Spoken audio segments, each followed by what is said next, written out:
Yo, what's good, y'all?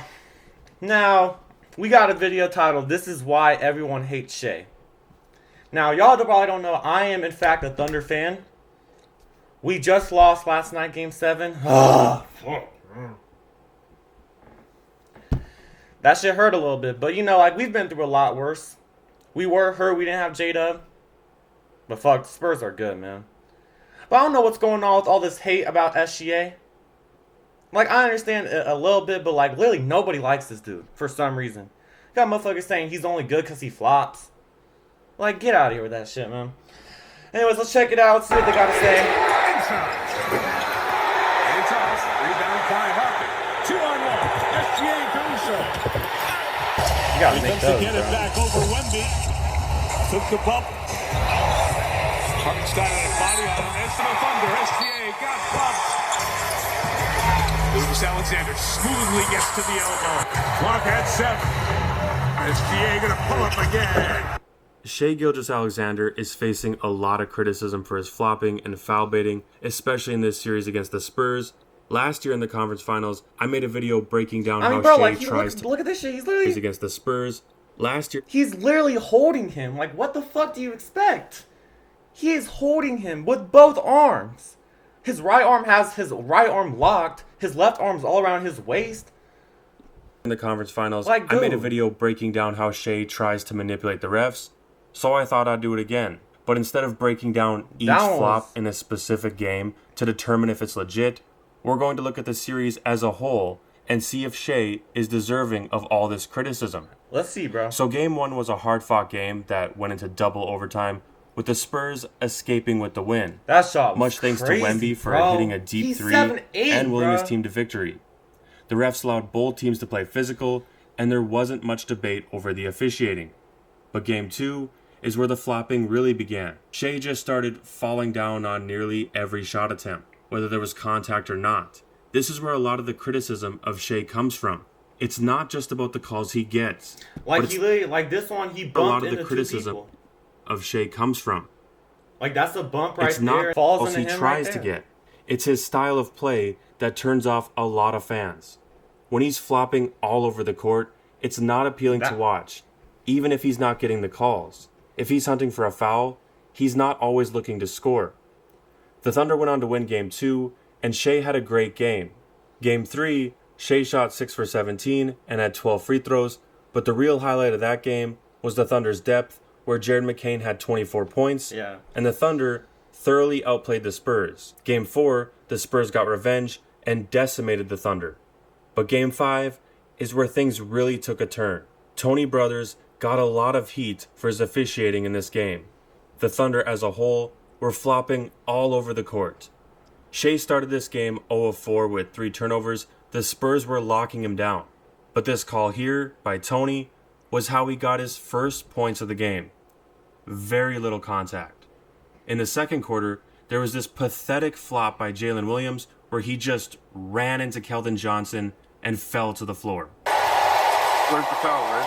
No, that one's not. The very next play, bro's doing. Jared McCain elbows Dylan Harper in the face with no call, only to draw his own foul by flopping to the ground. A few minutes later, Shai just loses his balance on an inbound and gets the call. Hey, though Castle's been playing very physical on Shai though. Like the whole series, there's compilations of the Spurs doing the same shit. For more free throws. Like they've been playing. I don't know about that one, but overall, Castle's was hella physical, dude. In the playoffs, Shai got 17 free throws in this game, like, that's shooting a foul. 7 of 19 from the field. More of those free throws came from a touch foul to end the half. Great at the line as well. A lot of free throws in this second quarter. That one I can't really To start tell. the second half, Lou Dort did his signature screen flop. He's been doing it for years. He just swings his feet right out. Middle of the third, Jalen Williams and Chet Holmgren flop for calls. The whole team was looking to manipulate the refs. Let me see. Chet Holmgren flop for calls. The whole team. Bro, you literally see, I mean, Chet kind of sold it. Middle I'm not of the third, gonna lie. Jalen yeah, bro, you gotta realize Chet probably weighs 100 pounds. And Chet Holmgren flop for calls. This Keon Johnson probably weighs like at least 200. Look at his right arm. Can we put this shit in slow-mo? Look at his arm. Look at his arm. The whole team was Like, looking he to literally just, manipulate the that's refs. a, bro, Williams and Shed Holmgren that's a full flopped extension. for calls. The whole team was looking Like, he to probably manipulate sold it a little. He probably sold it. But you gotta realize, Chet is weak as fuck. the refs So that shit was this probably entire real. game, and it worked. Even when the call is correct, it's the constant search for fouls that makes this team hard to watch. They don't try to play through contact at all. Like, he did Any little push him. touch, and they're going flying. Late in the third, Shea does get fouled, but he didn't need to flop to the floor. There was a study that shows Shea is fouled, but look at Castle, bro. Like, Shea, like, bro, this is he not didn't need to this is a flop to the normal. floor. There was a study that shows Shea has fallen down more than any player in the postseason by far. He falls more than prime James Harden. Half of his falls result in fouls being called. A minute later, he does it again. I mean, he got 30 hit by seconds a later, 7-footer. he does it for a third time, this time with no contact, and Tony Brothers made the call from half court. The other two officials didn't. That one, yeah. Top into the paint and gets fouled. And the San Antonio bench is furious. And Tony Brothers just gave Mitch Johnson a technical foul. Now again, it's not just the flops that result in fouls being called. Near the end of the fourth, with the game pretty much decided, Shea flops to the ground for the hell of it, already 17 free throws deep, and the game is... Bro, I mean, like, he just fell. Like, he literally just fell. He Finished. didn't complain about the foul or nothing. Like, he literally just fell. He made the fucking shot. So there you go. Game 5 was by far the worst officiated game of the series. It was hard to watch. Tony Brothers made himself the star of the show. It's not even the biggest reason the Thunder won. Jared McCain played very well. The Thunder's depth really showed out. Wemby was not good in this game at all.